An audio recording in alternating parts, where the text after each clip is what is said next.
Welcome friends. সরকারি স্কুলের শিক্ষকরা এবার যদি এই ভুল করেন তাহলে কিন্তু শ্রীঘরে বাস হবে। একদম পরিষ্কার কথা, কান খুলে শুনে নিন। যারা সরকারি স্কুলের শিক্ষক, শুনতে খারাপ লাগলেও কথাটা সত্য, কারণ পালাবদল হয়েছে। এর আগে যা খুশি করেছেন, অনেকবার অনেক আন্দোলন হয়েছে, অনেকে অনেক জায়গায় অভিযোগ করেছে, কিন্তু বন্ধ হয়নি। বুঝতেই পারছেন কোন বিষয়ে বলছি, প্রাইভেট টিউশনি এবং ছেলে মেয়েদেরকে ভয় দেখানো যে আমার কাছে টিউশনি না পড়লে নাম্বার কমিয়ে দেব। এই বিষয়ে যদি একটা কোনো অভিযোগ এবার হয়, এবার কিন্তু শ্রীঘরে বাস হবে, কেউ বাঁচাতে পারবে না। সুতরাং সাবধান হওয়ার সময় এসছে এবং এটাই হচ্ছে লাস্ট চান্স, শেষ সুযোগ দেওয়া হচ্ছে আপনাদেরকে শুধরানোর জন্য। যারা সরকারি স্কুলের শিক্ষক প্রাইভেট টিউশনি করছেন, সাবধান হয়ে যান।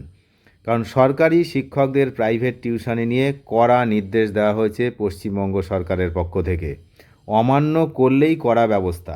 আর দিকে দিকে আপনারা দেখছেন কড়া ব্যবস্থাগুলো, নিশ্চয়ই অবগত আছেন যে এই সরকারের আমলে আইন অমান্য করলে কি হতে পারে, সেটা কিন্তু এতদিনে এই এক মাসে অন্তত রাজ্যের মানুষ বুঝে গেছেন। সুতরাং আমি যেটা বলছি সেটা হচ্ছে, এবার কিন্তু শুধরে যাওয়ার সময় এসেছে। পশ্চিমবঙ্গ শিক্ষা দপ্তরের ফের বড়সড় তোলপাড়। সরকারি এবং সরকারি সাহায্যপ্রাপ্ত এবং স্পন্সর্ড স্কুলের শিক্ষকদের প্রাইভেট টিউশনি করা নিয়ে এবার অত্যন্ত কঠোর অবস্থান নিল বিকাশ ভবন। স্কুল শিক্ষা দপ্তরের অ্যাডমিন সেকশনের তরফ থেকে রাজ্যের সমস্ত জেলার স্কুল পরিদর্শকদের একটি অত্যন্ত জরুরি নির্দেশিকা পাঠানো হয়েছে। এই নির্দেশিকায় স্পষ্ট জানানো হয়েছে, কোনো শিক্ষক বা শিক্ষিকা যদি আইন লঙ্ঘন করে প্রাইভেট টিউশনি চালিয়ে যান, তবে তাদের বিরুদ্ধে অবিলম্বে কঠোর প্রশাসনিক পদক্ষেপ ও আইনি ব্যবস্থা গ্রহণ করা হবে।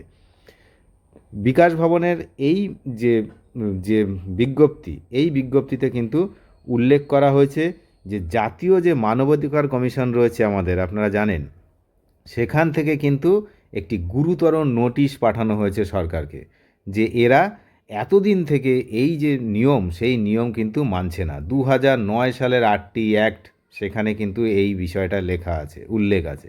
তাহলে 2009 থেকে আজকে 2026, বুঝতেই পারছেন, এত বছর এই আইন অমান্য করে কিন্তু শিক্ষকরা চলছে, যেটা কিন্তু একদমই উচিত নয়। একজন শিক্ষক হয়ে কিভাবে আইন অমান্য করেন, তাকে তো ইমিডিয়েট ওই চাকরি থেকে বরখাস্ত করে জেলে ভরে দেওয়া উচিত। এবং যদি অন্য কোনো রাজ্যের ব্যাপার হয়, সেক্ষেত্রে কিন্তু অন্য রকম ব্যবস্থাও নিতে পারে অনেক সরকার।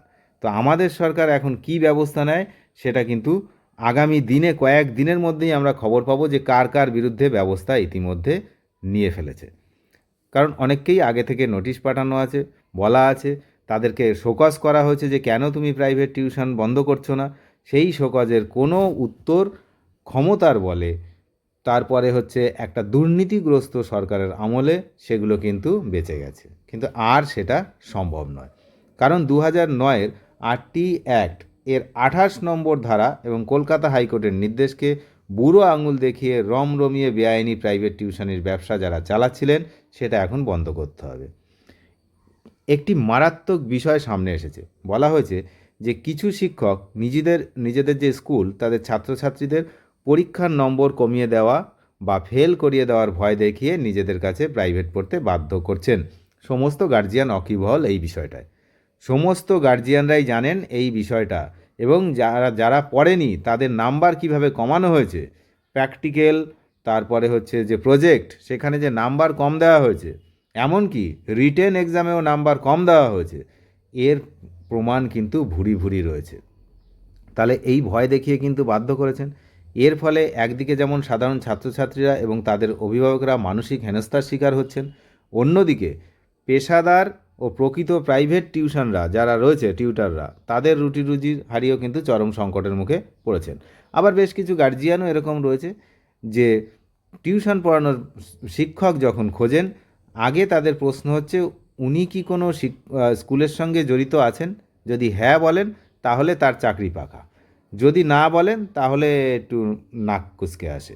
এরকম কিন্তু অনেক গার্জিয়ান রয়েছেন, তাদেরকেও বলবো আপনারাও সাবধান হয়ে যান। কারণ অন্যায় যে করে আর যে করায় সবাই কিন্তু সমান অপরাধী।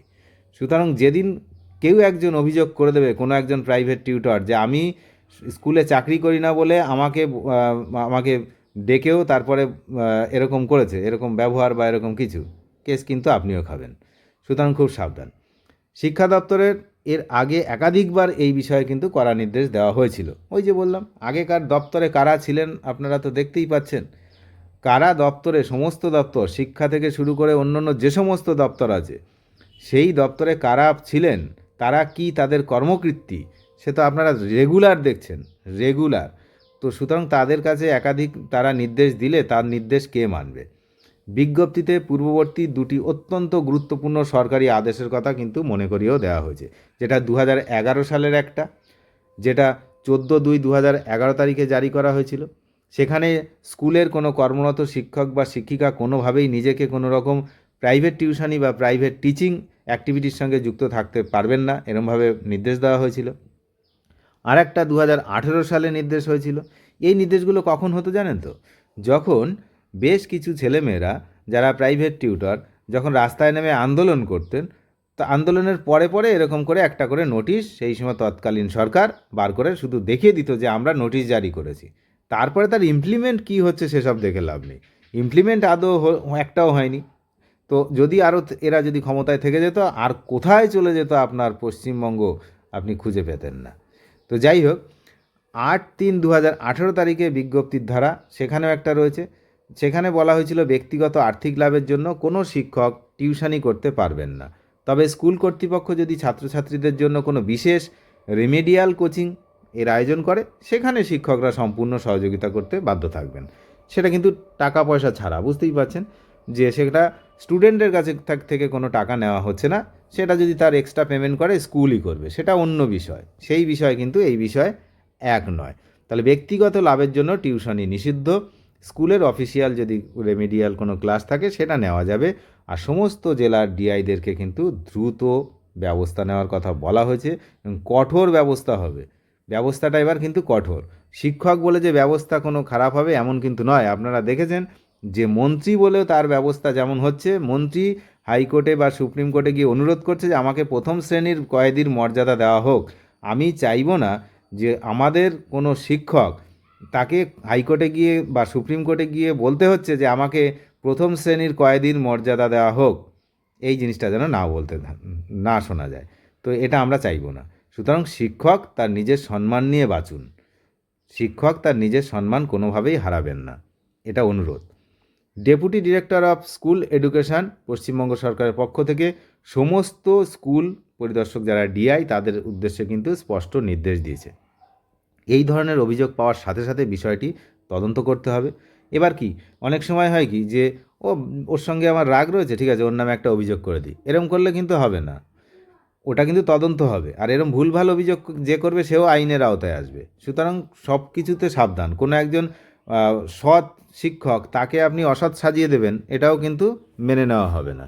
তো কোনো শিক্ষকের বিরুদ্ধে আইন লঙ্ঘনের সুনির্দিষ্ট প্রমাণ কিন্তু আপনাকে দিতে হবে, তবে পাওয়া গেলে আইন অনুযায়ী কঠোর পদক্ষেপ নিতে হবে। এখন বিষয় হচ্ছে অনেকেই বলছেন যে আমি যে পড়াতাম তার প্রমাণ কী? প্রমাণ কে দেবে? প্রমাণ একটা স্টুডেন্ট বা একটা গার্জিয়ান গিয়ে যদি বলে সেটাই কিন্তু প্রমাণ হয়ে যাবে। খুব সাবধান। সুতরাং আর সেই দিন শেষ। টিউশনি যারা করছেন সরকারি স্কুলের শিক্ষকরা, তাদেরকে করজোরে অনুরোধ করব আপনারা এই কাজ থেকে বিরত থাকুন, না হলে কিন্তু ওই প্রথম শ্রেণীর কয়েদির মতো অবস্থা কিন্তু হতে পারে। ধন্যবাদ।